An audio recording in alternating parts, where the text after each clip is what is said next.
प्रधानमंत्री नरेंद्र मोदी मन की बात कार्यक्रम में कई ऐसी बातों का जिक्र करते हैं जिनके बारे में लोग अक्सर भूल जाते हैं। प्रधानमंत्री नरेंद्र मोदी ने भारतीय सुरक्षा बलों के दो जांबाज सिपाही की बात की, एक सोफी और दूसरी विदा। सोफी और विदा भारतीय सेना के श्वान हैं, डॉग्स हैं और इन्हें chief of army staff commendation card से सम्मानित किया गया। प्रिय देशवासियों, बीते दिनों जब हम अपना स्वतंत्रता दिवस मना रहे थे, तब एक दिलचस्प खबर पर मेरा ध्यान गया। ये खबर है हमारे सुरक्षा बलों के दो जांबाज किरदारों की।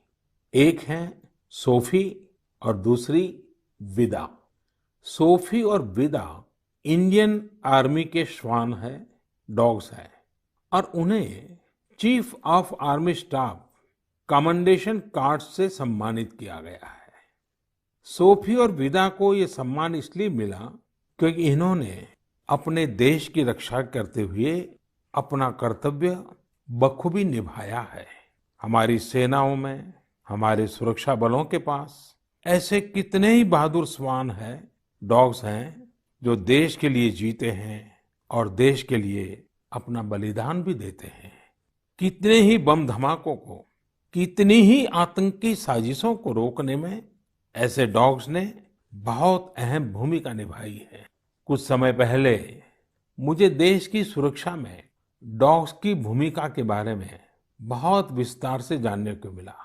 कई किस्से भी सुने। एक डॉग बलराम ने 2006 में अमरनाथ यात्रा के रास्ते में बड़ी मात्रा में गोला बारूद खोज निकाला था। 2002 में भावना ने आईईडी खोजा था। आईईडी निकालने के दौरान आतंकियों ने विस्फोट कर दिया और श्वान शहीद हो गए। 2-3 वर्ष पहले छत्तीसगढ़ के बीजापुर में सीआरपीएफ का स्निफर डॉग क्रैकर भी आईईडी ब्लास्ट में शहीद हो गया था। कुछ दिन पहले ही आपने शायद टीवी पर एक बड़ा भावुक करने वाला दृश्य देखा होगा, जिसमें बीड़ पुलिस अपने साथी डॉग रॉकी को पूरे सम्मान के साथ आखिरी विदाई दे रही थी। रॉकी ने 300 से ज्यादा केसों को सुलझाने में पुलिस की मदद की थी। डॉग की डिजास्टर मैनेजमेंट और रेस्क्यू मिशंस में भी बहुत बड़ी भूमिका होती है। भारत में तो national disaster response force NDRF ने ऐसे दर्जनों डॉग्स को स्पेशली ट्रेन किया है। कहीं भूकंप आने पर, इमारत गिरने पर, मलबे में दबे जीवित लोगों को खोज निकालने में ये डॉग्स बहुत एक्सपर्ट्स होते हैं। इतना ही नहीं, पीएम मोदी ने भारतीय नस्ल के कुत्तों के बारे में बताया। पीएम मोदी ने तमिलनाडु के देसी नस्ल के कुत्तों का जिक्र किया, जिन्हें अब सेना भी ट्रेनिंग दे रही। मुझे यह भी बताया गया कि इंडियन ब्रीड के डॉग्स भी बहुत अच्छे होते हैं, बहुत सक्षम होते हैं। इंडियन ब्रीड्स में मुधोल हाउंड है, हिमाचली हाउंड है, ये बहुत ही अच्छी नस्लें हैं। राजपलायम, कन्नी, चिप्पी पराई और कोम्बाई भी बहुत शानदार इंडियन ब्रीड्स हैं। इनको पालने में खर्च भी काफी कम आता है और ये भारतीय माहौल में ढले भी होते हैं। अब हमारी सुरक्षा एजेंसियों ने भी इन इंडियन ब्रीड्स के डॉग्स को अपनी सुरक्षा दस्ते में शामिल कर रही है।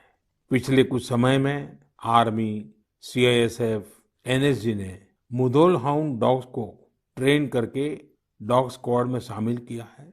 सीआरपीएफ ने कोम्बाई डॉग्स को शामिल किया है।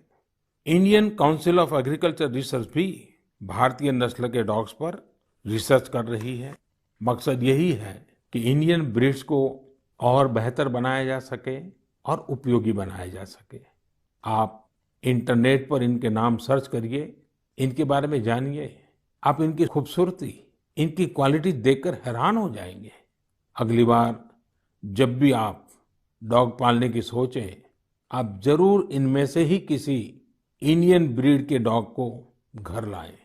आत्मनिर्भर भारत जब जन मन का मंत्र बन ही रहा है, तो कोई भी क्षेत्र इससे पीछे कैसे छूट सकता है। इसके अलावा पीएम मोदी ने देश के किसानों का भी जिक्र किया और आने वाले दिनों में त्योहारों के सीजन को लेकर भी अपनी बात रखी। आमतौर पर ये समय उत्सव का होता है, जगह जगह मेले लगते हैं, धार्मिक पूजा पाठ होते हैं। कोरोना के इस संकट काल में लोगों में उमंग तो है, उत्साह भी है, लेकिन हम सबको मन को छू जाए वैसा अनुशासन भी है। बहुतेक रूप में देखा जाए तो नागरिकों में दायित्व का एहसास भी है। लोग अपना ध्यान रखते हुए, दूसरों का ध्यान रखते हुए अपने रोजमर्रा के काम भी कर रहे हैं। देश में हो रहे हर आयोजन में जिस तरह का संयम और सादगी इस बार देखी जा रही है, वो अभूतपूर्व है। गणेशोत्सव भी कहीं ऑनलाइन मनाया जा रहा है, तो ज्यादातर जगहों पर इस बार इको फ्रेंडली गणेश जी की प्रतिमा स्थापित की गई है। साथियों, हम बहुत बारीकी से अगर देखेंगे तो एक बात अवश्य हमारे ध्यान में आएगी। हमारे पर्व और पर्यावरण, इन दोनों के बीच एक बहुत गहरा नाता रहा है। जहां एक और हमारे पर्वों में पर्यावरण और प्रकृति के साथ सहजीवन का संदेश छिपा होता है, तो दूसरी ओर कई सारे पर्व प्रकृति की रक्षा के लिए ही मनाए जाते हैं। जैसे बिहार के पश्चिमी चंपारण में सदियों से थारू आदिवासी समाज के लोग 60 घंटे के लॉकडाउन, या उनके ही शब्दों में कहें तो 60 घंटे के बरना का पालन करते हैं। प्रकृति की रक्षा के लिए बरना को थारू समाज ने अपनी परंपरा का हिस्सा बना लिया है और सदियों से बनाया है। इस दौरान न कोई गांव में आता है, न ही कोई अपने घरों से बाहर निकलता है। और लोग मानते हैं कि अगर वो बाहर निकले या कोई बाहर से आया, तो उनके आने जाने से लोगों की रोजमर्रा की गतिविधियों से नए पेड़ पौधों को नुकसान हो सकता है। बरना की शुरुआत में भव्य तरीके से हमारे आदिवासी भाई बहन पूजा पाठ करते हैं और उसकी समाप्ति पर आदिवासी परंपरा के गीत, संगीत, नृत्य जम करके उसके कार्यक्रम भी होते हैं। साथियों, इन दिनों ओणम का पर्व भी धूमधाम से मनाया जा रहा है। ये पर्व चिनगम महीने में आता है। इस दौरान लोग कुछ नया खरीदते हैं, अपने घरों को सजाते हैं, पुक्कलम बनाते हैं, ओणम सादिया का आनंद लेते हैं। तरह तरह के खेल और प्रतियोगिताएं भी होती हैं।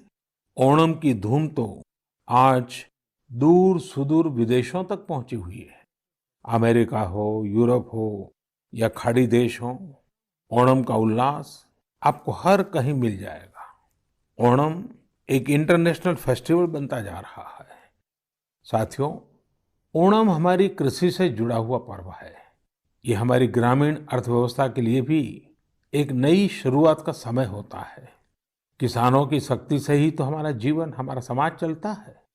हमारे पर्व किसानों के परिश्रम से ही रंग बिरंगे बनते हैं। हमारे अन्नदाता को, किसानों की जीवनदायिनी शक्ति को वेदों में भी बहुत गौरवपूर्ण रूप से नमन किया गया है। ऋग्वेद में मंत्र है, अन्नानाम पतये नमः, अन्नानाम पतये नमः, क्षेत्राणाम पतये नमः। अर्थात अन्नदाता को नमन है, किसान को नमन है। हमारे किसानों ने कोरोना के इस कठिन परिस्थितियों में भी अपनी ताकत को साबित किया है। हमारे देश में इस बार खरीफ की फसल की बुआई पिछले साल के मुकाबले 7% ज्यादा हुई है। धान की रुपाई इस बार लगभग 10%, दालें लगभग 5%, मोटे अनाज, कोर्स सीरियल्स लगभग 3%, ऑयल सीड्स लगभग 13%, कपास लगभग 3% ज्यादा बोई गई है। मैं इसके लिए देश के किसानों को बधाई देता हूं, उनके परिश्रम को नमन करता हूँ।